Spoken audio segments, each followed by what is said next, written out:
After that disappointing performance at the City Ground against Nottingham Forest, where Arsenal played the barren drum against Nottingham Forest, the attention will now be focused in Italy when we'll be playing in the Champions League against Inter Milan.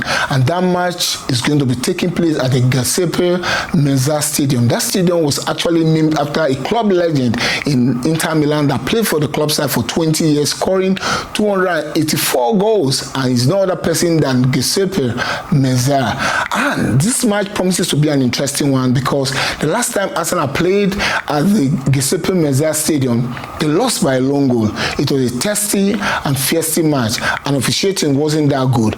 Again, they played that match under the auspices of Inzaghi, who have left the club now, and in his replacement, we now have Christian Chivo. But Christian Chivo is a coach that tries with the 3-5-2 formation, and sometimes he rotates it to a 5-3-2 formation, depending on the opposition.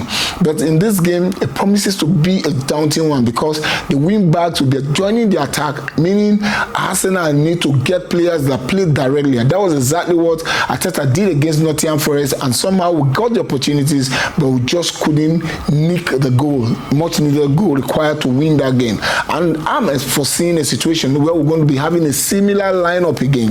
And I hope fans are not going to come for the head of the gaffer. Now, going into this game, it promises to be an interesting one. Just like I said, Arsenal need to be calm. They've gotten into that festive period where their nerves are going to be tested, and now this is where maturity and leadership come to take place.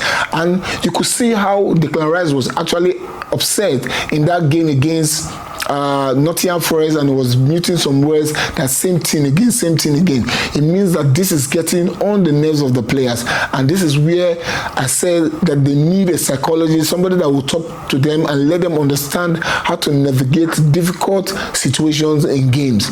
Now, going into this game, I believe that from what transpired against Nottingham Forest, a lot of fans will be having their opinion on who should start the match, who should be on the bench, and whatever. I always say, look, every player that dons the Arsenal shirt wants it. So when you don that shirt and you're given the opportunity to have a cameo on the pitch, you need to go there and make your efforts count. And that is what we are looking out for. That's why we said we needed squad depth, and that squad depth is what is truly going to help us this season.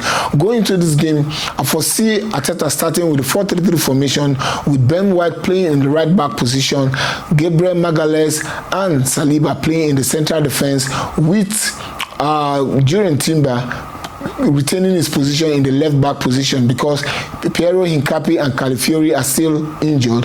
But I don't think this is the right game for Miles Lewis Kelly to play. Now, going forward, we'll have Zubimendi in the 6th position, and I want to change something because Odegaard did not play well. He didn't come into the group. So leaving Eberechi on the bench, it would be an opportunity for him to really test a nerve and try to prove to Arteta by knocking on the Gava's door and say, look, I'm ready to deliver now. So I want to see Eberechi playing in that 10 with Declan Rice playing in the 8th position.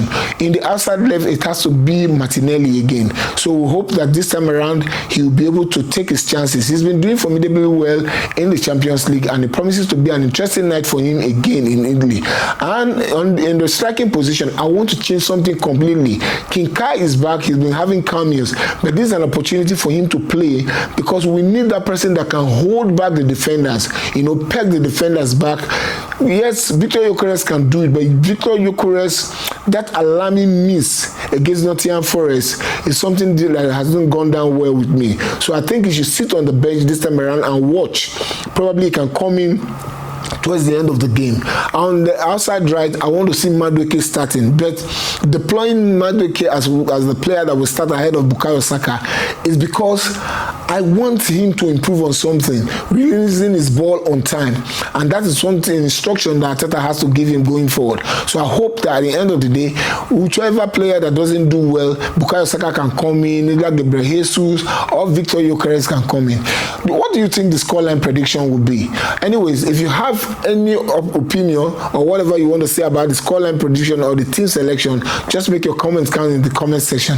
Now, going into this match is it's not going to be easy playing against the Italians, especially when they have a lot of good players too in their fold. So I'm expecting that this match is going to be a really tough one, but Arsenal can nick this game because we can nick it by a long goal. I foresee a situation where we can run away with victory at the Giuseppe Meazza Stadium by a long goal, and I hope that Arsenal will prove me right this time around, because my scoreline prediction for them against Nottingham Forest did not go. It went to tatters because I said we were going to win by 2-0, but at the end of the day we couldn't even sniff a goal. Well, this is how it's been on this edition of Arsenal Fans Beat. It is the Champions League night, so let us go and make it count. Until then, it is stay calm, or you gonna